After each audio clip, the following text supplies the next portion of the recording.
बिहार सरकार यानी नीतीश की सरकार ने जातीय जनगणना के आंकड़े पेश किए और कई वादे भी किए थे, लेकिन आज तक कोई वादा सर जमीन पर नहीं उतर पाया और सिर्फ वाहवाही लूटने में लगे हैं। जनता परेशान है, जबकि भूमि सर्वेक्षण में लूट मची हुई है और जमीन मालिक शोषण का शिकार हो रहे हैं। जनसुराज पार्टी अब इन्हीं मुद्दों पर सरकार से जवाब मांगते हुए आंदोलन शुरू करने जा रही है। जनसुराज पार्टी के पूर्णिया जिला अध्यक्ष बंटी यादव, सचिव राहुल झा, डॉक्टर कृष्ण मोहन, अमरनाथ उपाध्याय एवं सुनीता कुमारी ने प्रेस वार्ता आयोजित कर कहा कि इन मुद्दों को लेकर जनसुराज 11 मई से बिहार के 40,000 गाँव में बैठक और हस्ताक्षर अभियान का आयोजन करेगा। 1 करोड़ हस्ताक्षर के साथ राज्यपाल को ज्ञापन सौंपा जाएगा। साथ ही मीडिया को जानकारी देते हुए ये भी कहा कि नीतीश का गांव कल्याण बिघा में भी हस्ताक्षर अभियान चलाया जाएगा, ताकि यह पता चल सके कि नीतीश के गांव में सरकार की योजनाएं कितना सफल हो पाई है। मीडिया से बात करते हुए कहा गया कि सरकार जिस तरह से जाति गणना करवाई, उसका सही रिजल्ट जनता को नहीं मिल रहा है। गरीबों को अब तक 3 डिसमिल जमीन आवंटित नहीं हुई है। आज भी बिहार में रोजी रोजगार के लिए पलायन जारी है। डबल इंजन की सरकार सिर्फ खाली लिफाफा देने में लगे हैं। जनता त्राहिमाम है। जमीन सर्वे के नाम पर अवैध उगाही की जा रही है। सबसे पहला मुद्दा है भूमि सर्वेक्षण का। जैसा कि आप लोगों ने सुना होगा और आप लोगों की जानकारी में होगी कि बिहार सरकार ने विशेष भूमि सर्वेक्षण अधिनियम 2014 पारित किया था। इसमें सरकार ने अपने लिए ये लक्ष्य निर्धारित किया था कि संपूर्ण भूमि के रिकॉर्ड को अद्यतन किया जाएगा, और चूँकि बहुत दिन से नया खाता नहीं खोला गया है तो नया खतियान लोगों को दिया जाएगा। ये एकदम बिना किसी पूर्व तैयारी के बेतरतीब ढंग से एक उठा लिया गया कदम था। बिना राजस्व रिकॉर्ड को अद्यतन किए हुए सरकार ने इस तरह का कदम उठाया। परिणाम स्वरूप हर घर में झगड़े हैं, भाई भाई के बीच में झगड़ा है, भाई बहन के बीच में झगड़ा है। दूसरी, जब तक ऑफलाइन रिकॉर्ड था तो हुआ क्या था, दाखिल खारिज की प्रक्रिया में आपने अगर अपने नाम से रजिस्ट्री करवाई ज़मीन की तो म्यूटेशन के दौरान आपके नाम से ज़मीन दाखिल हो गई, लेकिन मूल मालिक के नाम से खारिज नहीं, और बिना इस प्रक्रिया को संपादित करवाए तमाम जमाबंदियों को ऑनलाइन करने के लिए भेज दिया गया। बिहार सरकार के ही एक डाटा के मुताबिक करीब 90,000 ऐसी जमाबंदियाँ रन कर रही हैं बिहार में, जो दोनों नामों पर है, अपने पूर्व के मालिक के नाम पर भी और आज के मालिक के नाम पर भी। और बिना परिमार्जन प्लस उनका पोर्टल है, और उनकी समस्या ये है कि आज तक परिमार्जन के बाद परिमार्जन प्लस पोर्टल हुआ और एक भी परिमार्जन सही ढंग से किसी का हुआ नहीं।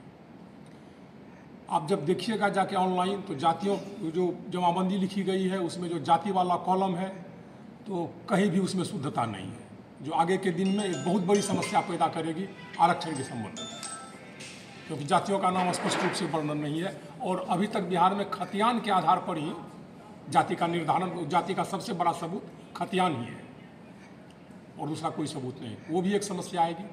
दूसरी समस्या ये आएगी कि ये जो 90,000 जमाबंदियाँ दोनों जगह से रन कर रही है, 2 जगहों पर चल रही है, जब आप खाता काटेंगे तो दोनों का खाता कट जाएगा, जो भविष्य में एक बहुत बड़े विवाद का कारण बन जाएगा। तो इन सब समस्याओं पे आप लोगों का क्या रणनीति है, किस तरह से आप लोग काम करने वाले हैं? जो पता चला है कि आप लोग आंदोलन भी करेंगे। हाँ, एक आंदोलन करेंगे हम लोग, और सबसे पहले हमारी रणनीति क्या है इस पर मैं स्पष्ट कर दूं कि इससे पहले सर्वेक्षण की प्रक्रिया आंध्र प्रदेश, तेलंगाना इत्यादि राज्यों में चली है, और सरकार ने, वहाँ की सरकारों ने 3 साल में इस प्रक्रिया को 95% शुद्धता के साथ पूर्ण कर लिया है। शराबबंदी लागू है बिहार में, और क्या स्थिति है शराब की, ये किसी से छुपी हुई नहीं है, तो इसे क्यों लागू किया गया? ये सारी की सारी बातें उगाही का एक माध्यम है। एक कानूनी जामा पहना दिया गया है सरकारी उगाही को। एक किस्तवार लिखने के लिए यादाश्त पंजी जो अमीन को इशू किया जाता है, जिसमें वो खानापूर्ति करते हैं, उसको यादाश्त पंजी बोलते हैं, और उसमें एक प्रविष्टि के लिए खुलेआम रेट है 5,000 रुपये, और अगर आपकी ज़मीन 10 एकड़ से ज़्यादा है तो वो 50,000 तक जा सकती है। तो फिर ये कहीं ना कहीं तो बंदरवाट हो रही है इस पैसे की। सिर्फ ये इसी का साधन है। 2014 में ये अधिनियम पारित हुआ था, 6 बार इसका समय बढ़ाया गया। इस बार भी समय बढ़ा के आपने दिसंबर 2026 किया है। आपने कहा था कि 31 मार्च तक स्वघोषणा जमा कर देना है। उसके बाद आप कहें कि कर सकते हैं, फिर कोई अंतिम तिथि निर्धारित नहीं कर रहे हैं। तो ये जो अस्त व्यस्त व्यवस्था है, ये बतला रही है कि ये उगाही का एक माध्यम है, सरकार को करना कुछ नहीं है। जाति की जनगणना क्यों की गई थी? आपने जाति की जनगणना के वक्त कहा था कि मेरे पास आंकड़े आएंगे, मैं उन आंकड़ों के आधार पर आरक्षण दूंगा, मैं उन आंकड़ों के आधार पर गरीब परिवार को परिवार 2 लाख रुपये दूंगा, उसके लिए रोजगार में ऋण की व्यवस्था होगी। तो मेरा एक सरकार से हमारी पार्टी की यही मांग है कि एक श्वेत पत्र जारी करें कि आपने जाति जनगणना करके जो बिहार की जनता से वादा किया था जो करने का, उसमें आप कहाँ तक खरे उतरे, या जाति जनगणना कहीं आपका जातिगत विद्वेष फैलाकर सिर्फ वोट लेने का एक जरिया तो नहीं। और हमारी पार्टी को लगता है तो सिर्फ यही इसका एक कारण था। जाति जनगणना के बाद आप मीडिया के लोग हैं, कुछ भी जाति जनगणना के आधार पर नया हुआ क्या? आरक्षण के कोटे में कोई बदलाव हुआ? एक भी गरीब परिवार को पैसा दिया गया? उनके वोट की राजनीति थी और उन्होंने समाज में विद्वेष फैलाया और अपने काम में सफल हुए। इसके अतिरिक्त उनकी कोई मंशा ही नहीं थी, कोई मंशा आज झलक भी नहीं रही है। 35 साल इनकी सरकार, उससे पहले के कांग्रेस की सरकार। विरोध में हम लोगों का हस्ताक्षर अभियान है, क्योंकि हम लोग 11 मई से शुरू करेंगे, हर घर तक पहुँचेंगे। नालंदा प्रेस वार्ता में हमारे प्रणेता ने घोषणा की है कि 11 मई को नीतीश कुमार के गांव कल्याण बीघा में घर घर जाकर हस्ताक्षर अभियान चलाया जाएगा। प्रशांत जी स्वयं गांव गांव जाकर इस हस्ताक्षर अभियान को चलाएंगे और सरकार की असफलता के प्रति जनता को जागरूक करेंगे। और 1 करोड़ हस्ताक्षर हम लोगों का लक्ष्य है, जो लेके हम लोग माननीय राज्यपाल को उसका ज्ञापन देंगे। तो इस हस्ताक्षर अभियान से चुनाव पर कितना असर पड़ेगा? जो जनता का जो मानस पटल है उसको किस तरह से? जन जागरूकता हम लोगों का लक्ष्य है। लोकतंत्र में जनता मालिक होती है, जनता के पास अपील करना हम लोगों का काम है। और निश्चित रूप से जब जनता हमारी बात को समझेगी, हमारे प्रयास की ईमानदारी को जानेगी, तो चुनाव पर उसका असर पड़ेगा। भूमि सर्वेक्षण चल रहा है, इसके लिए दूसरा जो सरकार के पुराने वादे हैं उनको उन्होंने बिल्कुल ही उस पर ध्यान नहीं दिया, उसको पूरा करने में बिल्कुल विफल रहे हैं। अब भूमि सुधार की जहाँ पे बात आती है, 2006 में नीतीश कुमार की सरकार ने कहा था कि महादलित के जितने भी भूमिहीन लोग हैं उनको 3 डिसमिल ज़मीन दिया जाएगा। आप पूछिए नीतीश कुमार से इस पर कितना काम हुआ, कितने लोगों को मिला 3 डिसमिल जो ज़मीन जो देने का वादा हुआ था, उसका क्या हुआ? तो आप लोग पूछ रहे हैं ना? अरे हम लोग तो पूछ रहे हैं, लेकिन आप एज ए पत्रकार आपका भी तो फर्ज है कि आप पूछिए उनसे। आप एनडीए के लोगों से पूछिए कि जो वादा हुआ था, महादलित को लेकर राजनीति तो बहुत होती है, लेकिन महादलित के विकास के लिए जो वादा उन्होंने किया कि 3 डिसमिल ज़मीन हर महादलित जो भूमिहीन है उनको दिया जाएगा, उस वादे का क्या हुआ? उस पर वो खरा क्यों नहीं उतरे? उस पर कितने लोगों को अभी तक भूमि मिली, कितने लोगों को कागज़ पे मिली और कितने लोगों को वो ज़मीन रियलिटी में मिली? अगर नीतीश सरकार ये विकास की होती तो आज ये पार्टी बनाने की नौबत ही नहीं आती। एक डॉक्टर एज ए डॉक्टर मैं क्यों मतलब आता राजनीति में? मेरा तो कोई आने का मतलब ही नहीं है। मैं देख रहा हूँ बिहार के बदहाली जिस स्तर पे है, अगर इसको ठीक नहीं किया गया तो इसका परिणाम बहुत बुरा हो सकता है। इससे हम बिहार को बाहर निकालेंगे, ये हर हाल में निकालेंगे, चाहे आज हो, कल हो या कभी। मैंने जो ऑब्जेक्ट है, जो मिशन है, उस पर आप लोग काम उस करेंगे। पर हमें किसी पार्टी को हराने से तो मतलब नहीं है, कोई पार्टी हारे, किसी को गाली देने हम नहीं आए हैं।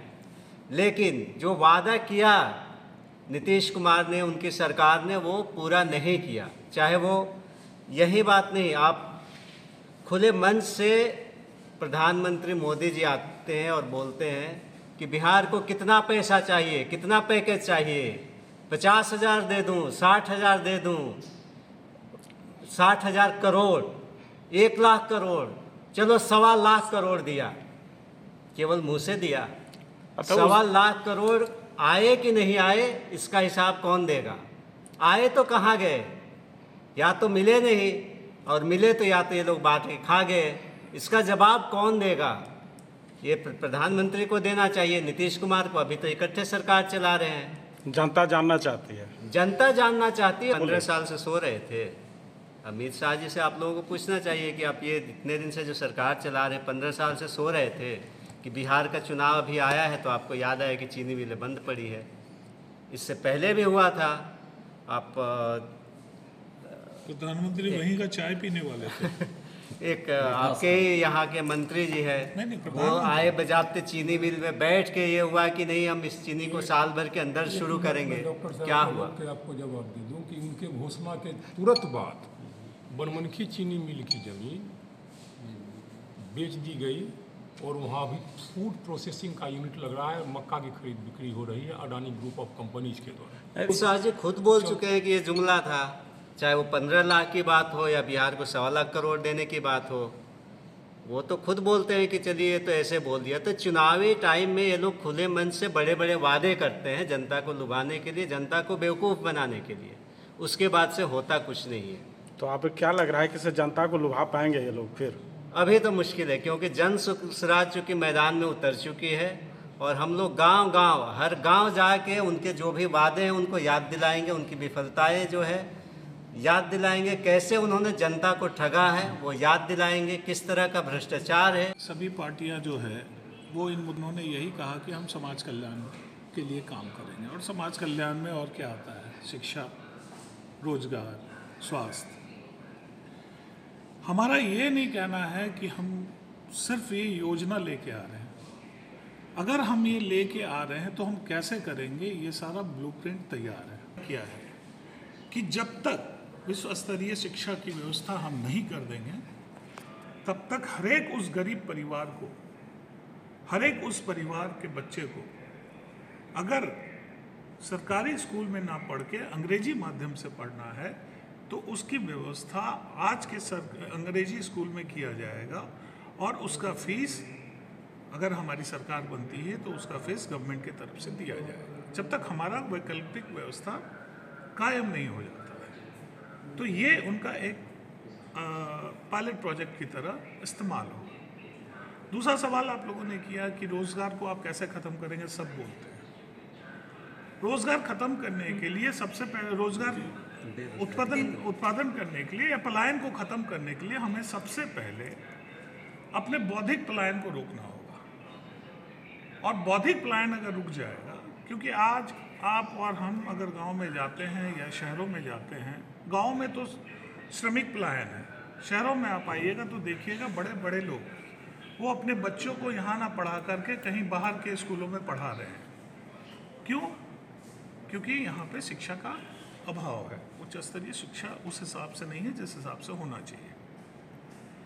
इनका ये मानना है कि हम सबसे पहले अपने बौद्धिक पलायन को रोक करके और श्रमिक पलायन के लिए जो इनका एक ब्लूप्रिंट तैयार है उसमें CDR रेशो, आप पत्रकार हैं, आप जानते हैं कि CDR रेशो क्या होता है।